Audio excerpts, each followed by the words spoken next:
How's it hanging, fellas? I'm OrosZ, and this is another episode of Patapon 2, and in today's episode we are... What the fuck we're gonna do? I don't know. Guess we're gonna go to some previous level and farm a little bit, just so I won't suck so bad. Guess I was trying to see if I actually have anything new to do. Whatever, let's progress the plot. Last episode I got shoulder pads. New shoulder pads, I should use them. Oh yeah, and I also realized that my hero is being set on fire way too fucking much. I gotta give him some fire resistance. Have to view...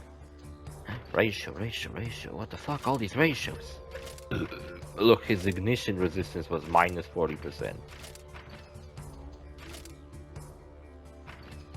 I think I'm finally sick of him being set on fire all the fucking time.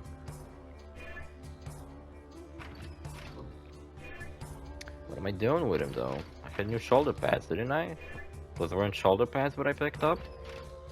What the fuck were they? I don't know, guys. I don't know what the fuck I picked up. This game is all kinds of fucking weird.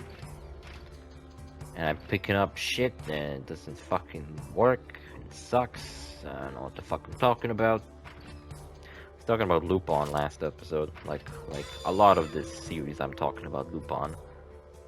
Just fucking happened to watch it. I got nothing better to talk about. My life's pretty boring. Just yesterday, guys, I went skydiving into a volcano. That was pretty cool, I guess. What did you do? Nothing? Oh, me too. Actually, I lied about the volcano. Speaking of volcanoes, what's with these volcanoes in the background? They look like atomic power plants or some shit.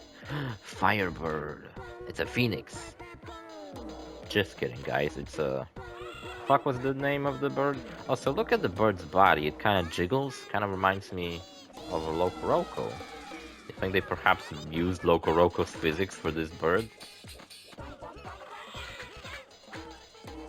See, when you have your army further away from the bosses and you do the charge attack, they will back up. So instead of using Pon Pata, you can use a different spell to back away. Which this fucking bird would land on the ground. See? I backed away from an attack. I still got hit, but whatever. Throw the rock. Ah, missed it. Fuck.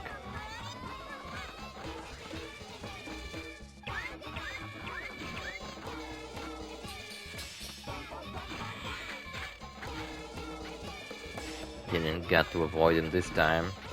But yeah, I was watching more Lupin the Third, and take a guess which one I watched. I watched Lupin the Third, Strange Psych... What the fuck was it called? Strange... Psychic Strategy? It's a 70s live-action movie. And I can describe it as Austin Powers before Austin Powers. Japanese Austin Powers. It was fucking great. It was so funny. Like, I didn't fucking... I heard a lot of people call it shit, but I guess they call it shit because it's kind of unfaithful to the comic books, which Lupin is originated from. And yeah, this movie, like, Lupin doesn't even look like Lupin in this movie. Maybe at the beginning a little bit, where he has like a blue suit. He looks a bit like Lupin, but not very much. Zenigata doesn't look like Zenigata. He just looks like an old man in a suit. Fujiko does look like Fujiko, I'll give him that. Jigen does look like Jigen, and speaking about Jigen, his design in this movie... So Jigen's design, let me talk about it. In part 1 and 2, it's kind of like he just has a black suit. Only thing that changes about Jigen's design is the color of his shirt underneath his black suit. So Jigen's design changes the least of all the characters. In part 3, Jigen had a green suit. Well, I actually froze him. Don't know how I did that. Yeah, so he has a green suit. And Fujiko, and a woman called Fujiko Minaki also has a green suit. I think, and I haven't watched that yet. Don't know if I really want to. I heard that one's like edgy and shit, and I'm like, I don't know if I like that. I don't like Lupin when he's silly. Like this movie, very fucking silly, very ridiculous. And in this movie, Jigen has like a beige outfit. He's dressed in all beige. And I was like, dude, I would love to see this color palette on like I don't know, let's say part 7 would use this design of Jigen with like a beige suit. It's so fucking cool and interesting as fuck. I really wish, so part 6 is like reusing part 1 design because it's like the 50th anniversary celebration and shit. But I really do wish that part 7 would like actually bring out new designs we haven't seen yet. And wouldn't, I don't know, reuse the blue jacket again or something. But when do we get part 7? 2025, I guess? Man, I'll be fucking old by then. Maybe I won't have time to watch fucking cartoons. Damn, my fucking Decapons got decked. Decapons. Decapons. And in the movie, it seems like the movie starts off with like Lupo not being this fucking worldwide famous thief yet, because he's kind of like, people don't really treat him like such. They do treat him like a thief, but not like a worldwide class thief. Also, they get into the backstory of Lupin II a lot in this movie, and I actually like this interpretation of him, because we don't really know much about him from the anime. He's in the comics. I know Lupin II is in the comics. In the anime, he's brought up a couple of times. Like, Lupin the First is brought up a bunch. There's like movies. I mean, Lupin the First is about Lupin's grandfather unfinished heist that Lupin the Third is now gonna continue. Blood Seed of Mermaid was kind of the same like that. Was something about Lupin's grandfather tried to do and never managed to finish before he died. And yeah, and one egg. That's for the Patagate. I don't know why I got excited about that. Oh, he's dead. Finally, I managed to pull something off. Well, purple bone. Interesting. Yeah, and in this movie, Lupin the Second. So Lupin the First is still the same. Like, he's just like this old French thief that was like world famous, and he built like an criminal empire from the money he stole. But Lupin the Second was more of a crime boss instead of a thief. And then Lupin the Third, who's his son. So they do explain that his father was French, but his mother was Japanese, so he's half French. Lupin the Third, when he was young, I believe the empire like fell apart and his father was killed, and they sent Lupin the Third into like an orphanage in Japan, a Christian orphanage in Japan for some fucking reason. Congrats, great Oro. Thanks, Madden. GG's, right? But a super hot chicken, whatever, blah blah blah. And it hates desserts. Nothing good ever happens in a dessert unless you like hot sand. What the fuck you talk about? You dumb, crazy bitch. Good luck crossing the desert. We gotta cross another desert. Don't forget to use the Miracle of Rain. I hope I won't. That'll be a huge bummer, honestly, if I forget. Yeah, so Lupin grew up in an orphanage in Japan, and we meet him, and he's like stealing a car. Lupin in this movie is like very carefree, like Lupin in real life. I mean, real life, like in the anime. But in the anime, he's like, his schemes are like on a grand level. Like, he wants to break into like the biggest banks in the world and steal the most exclusive of like treasures and shit. But in this movie, he's like stealing cars and shit. He's kind of like fucking around. He doesn't really care. And he meets Fujiko, who's actually arrested, and she's being transported in like a police car. And he sees her, and he starts chasing after her, and he promises that he will break her out of prison.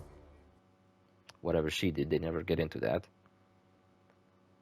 And he does break her out of prison, and that's when he goes into prison himself to break out of prison. And then he switches, after he breaks out of prison, you know, they take his blue suit away and they put him in like prison clothes. And then to not draw suspicion, I guess, he picks out he steals an outfit, which is actually an interesting outfit. I would like to see Lupin in an anime. Maybe not for the whole season, like in this outfit, but for like one scene at least referenced. It's like a all white outfit, like white pants, white shoes, white suit, white shirt underneath, and like a black ascot. It's a funny word, ascot. Yeah, but like a black ascot. So he doesn't even have a tie like he always does in the anime. He's an ascot this time. But like I was saying, this Lupin looks nothing like the anime Lupin. Maybe that's for the better. Maybe at least it'll make it memorable. I'll think of the white suit Lupin as the only one from the movie. But the blue suit Lupin from the beginning of this movie, it's not the same as the one from part 4. It's a little bit...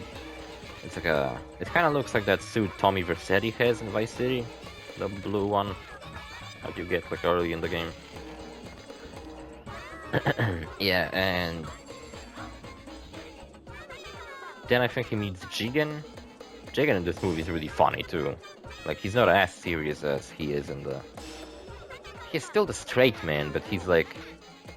This movie's really fucking funny, dude. He's still the straight man, but he's like... There's like way more moments with him, like, I don't know, doing something stupid and ridiculous. Like, for example, when he meets Lupin for the first time, and Lupin keeps like taking his guns away. Like, he's jumping over him and stealing his guns. And then Jigen like opens his jacket up and reveals that he just has like a fuck ton of guns hanging on him. Which is pretty funny. And turns out Jigen is the last survivor from the purge of the Lupin clan that I just talked about before. Oh, Snail. Is that the infamous snail that kills you when it reaches you? Oh, what a dumb fucking thing. Speaking of that, couldn't you just put the snail in like a metal box and let's say fill the corners with salt? Then the snail couldn't fucking leave the box. You couldn't go through the box unless it's some kind of god snail that can go through walls and just fly towards you. Unless you're not allowed to interfere with the snail. I mean, how would you put it in a box if it killed you if you touch it? You probably don't know what the fuck I'm talking about, do you? Whatever. Let's talk about the movie instead. And he wants Lupin to like come back and like run the empire, rebuild it, and Jigen actually hid like 30 billion yen, which is a lot of money, as Yakuza taught me, because 10 billion yen is a lot of money in Yakuza 1. So 30 billion yen has to be even more, right? Of course, and he hid it in a hotel room. And then Lupin goes to that hotel room and he throws all the furniture away, gives it to the homeless, along with the check, which then the homeless like blows their nose on. And fucking wastes all the money. So Jigen's mad because Lupin doesn't even give a shit about the Lupin Empire. He just wants to live a carefree life, or he just does whatever the fuck he wants. Lupin's homeless in this movie. They actually show like where he lives, and he lives on like an unfinished construction site inside of a pipe. Which actually looks kind of cool, but then you think it has to be cold in there, you know? It looks kind of cozy, but it's probably fucking cold. And uncomfortable living in a pipe. Whatever. Maybe I should move out to a fucking pipe.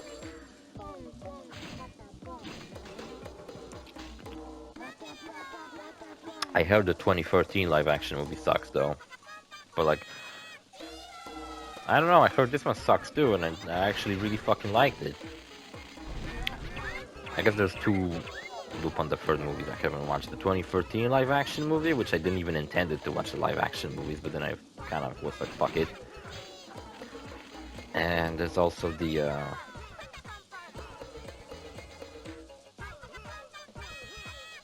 there's also like two Detective Lupin the Third versus Detective Conan. I watched one of them, but I heard there's two different movies. Maybe the second one's called Detective Conan versus Lupin the Third. I don't know.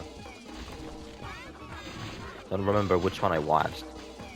I remember the ending when they stood on some kind of like by like a lake. There was like a scene with Jigen pretending to be Detective Conan's dad. I don't remember the plot of the movie very well. Yeah, and then like, Lupin wants to still impress Fujiko, so they decide to rob a jewelry store. And they do actually manage to pull it off. And the whole robbing the jewelry store is really funny. This whole movie is so fucking funny. I highly fucking recommend to watch this one. It's so fucking ridiculous. I managed to find it with subtitles. I don't remember where the fuck I found it. But if you really want to, and if you have trouble, let me know in the comments. I'll fucking look for it. Maybe I'll fucking send you the file. I don't know, if you really want to. And, the fuck happens after that? Fujiko screws them over, of course. Also, Goemon is not in this movie. He's not even referenced, doesn't show up for like one scene. Just not in it. It's funny, kind of. He's the only one not in the fucking movie. Unlike, I mean, in some of the other movies, he's like very little in those movies, but he's still in them. But in this one, he's not like at all in it. It's kind of funny. They didn't even give an explanation. I mean, this kind of acts like its own story, not like it's related to any of the other past stories. Why does the rain miracle last for so long, but the defense one doesn't? Last for like 40 fucking seconds. What can I do in 40 seconds? 2 attacks? Oh, my fucking Patapons. And I obliterated this tower.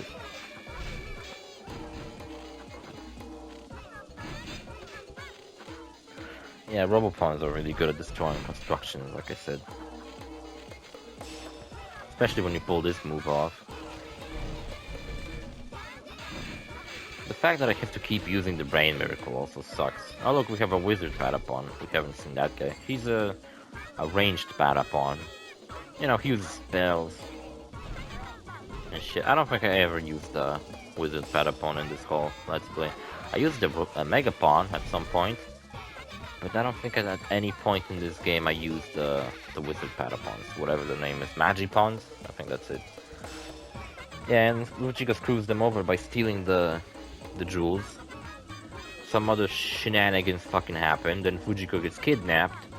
Also, there's like a bunch of assassins that go after Lupin. And then the mob crime boss that hired the assassins to kill Lupin also wants there's like a psychonetic treasure or whatever, and he wants it, but Lupin actually manages to steal it, and Lupin manages to steal the treasure, but the helicopter he uses for a getaway runs out of fuel, and he ends up accidentally delivering the treasure to where it was supposed to go, so instead of arresting him, he actually gets a thank you notice from Zenigata. It's pretty funny. The funniest scene in this movie, in my opinion, was when an American cowboy-looking motherfucking assassin shows up to kill Lupin, and Lupin like fucking nothing personnel teleports behind him and like fucking smacks him on the neck and knocks him out. And then Lupin like walks up to the camera, looks at it, and he's like, "What? You didn't saw what I did? Let's look at that in slow motion. Let's rewind." And he rewinds. And time slows down, and he reveals that not only did he ran up to the guy from the back in such a short time, he didn't even took the short route. He like ran all around the fucking train that they were standing next to. He ran circles around him, did some push-ups, and then he fucking knocked him out. I thought that was fucking hilarious. Also, there's a lot of editing gags in this, like for example, like, whenever they wanna show that Lupin's running really fucking fast, like a cartoon character, they definitely capture the cartoon fucking character vibes that Lupin has. They just speed up the footage. There's like a funny gag where Zenigata gets smacked with a door and they replace him with like a flat plastic Zenigata, like he got flattened by a door, like a cartoon. But whatever, see you fellas in the next episode, bye.